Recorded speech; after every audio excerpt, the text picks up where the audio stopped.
कल्पना करा, मध्य पूर्वेतील सर्वात सुरक्षित आणि शक्तिशाली व्यक्ती, ज्याच्या एका इशाऱ्यावरून संपूर्ण देश हादरतो, तो अचानक एका क्षणात नाहीसा होतो.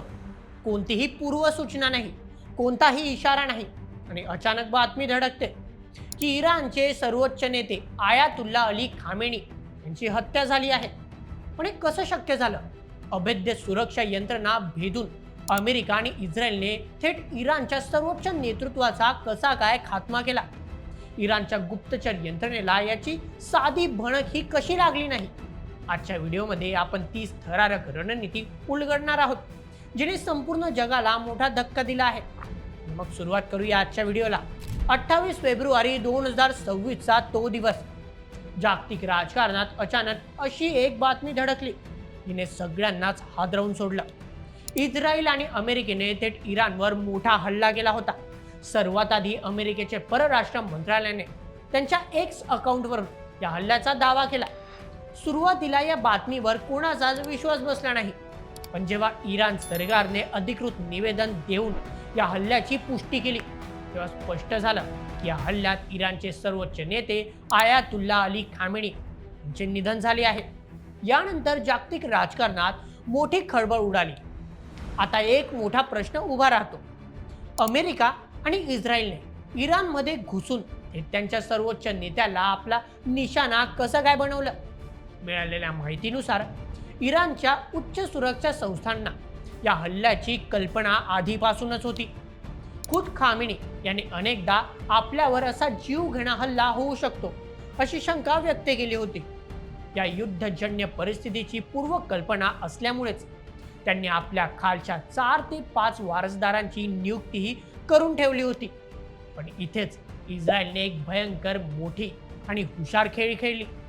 जीव धर्मामध्ये शुक्रवारचा दिवस हा शबादत म्हणून ओळखला जातो. हा त्यांच्या ईश्वराचा प्रार्थनेचा आणि सुट्टीचा दिवस असतो.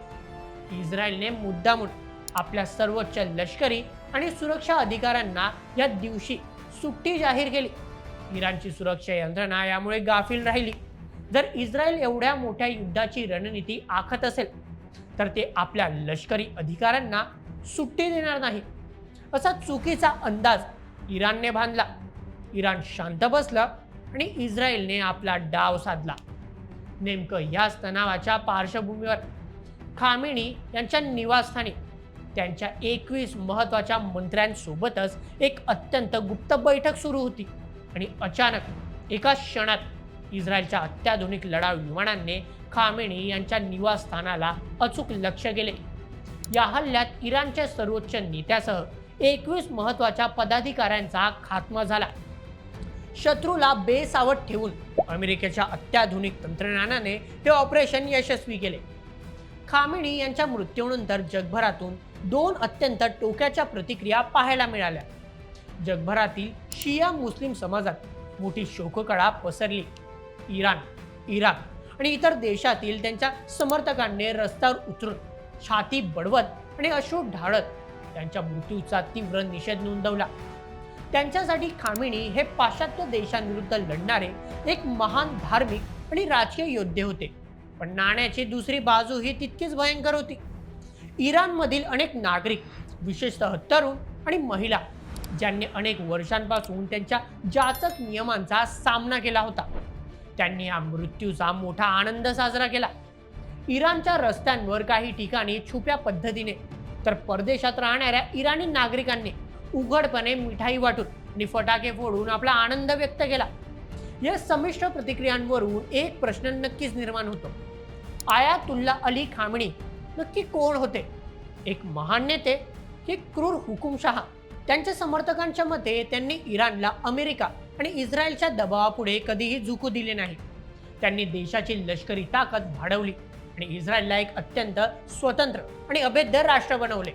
पण विरोधकांच्या आणि जागतिक मानवाधिकार संस्थांच्या मते ते एक अत्यंत क्रूर आणि जुलमी हुकुमशहा होते. त्यांच्या 35 वर्षाच्या प्रदीर्घ कारकिर्दीत त्यांनी मानवाधिकारांचे सतत उल्लंघन केले. स्त्रियांवरील हिजाबची सक्ती आणि महसा अमिनी प्रकरणासारख्या अनेक आंदोलनांना त्यांनी अत्यंत निर्दयीपणे रक्ताच्या थारोळ्यात चिरडून टाकले. विरोधकांचा आवाज दाबण्यासाठी त्यांना फासावर लटकवणे हे त्यांच्या राजवाटीत सामान्य होते. त्यांच्यासाठी इराणची जनता ही फक्त त्यांच्या धार्मिक विचारधारेची गुलाम होती. मित्रांनो, इराणचा सर्वोच्च नेता आणि हुकुमशाह संपला आहे. पण आता पुढे काय? इराणचा हा महाकाय देश गप्प बसेल की आपल्या नेत्याच्या मृत्यूचा बदला घेण्यासाठी ते संपूर्ण ताकदनिशी इस्रायलवर तुटून पडते? या एका हल्ल्याचे पडसाद भविष्यात तिसऱ्या महायुद्धाच्या रूपाने तर समोर येणार नाहीत ना? हा एक अत्यंत मोठा आणि भयानक सस्पेन्स आहे, ज्याचे उत्तर येणारा काळच देईल. या संपूर्ण प्रकरणावर तुमचे काय मत आम्हाला कमेंटमध्ये नक्की कळवा आणि अशाच व्हिडिओसाठी सबस्क्राईब करा बोल एम एच आपल्या यूट्यूब चॅनलला.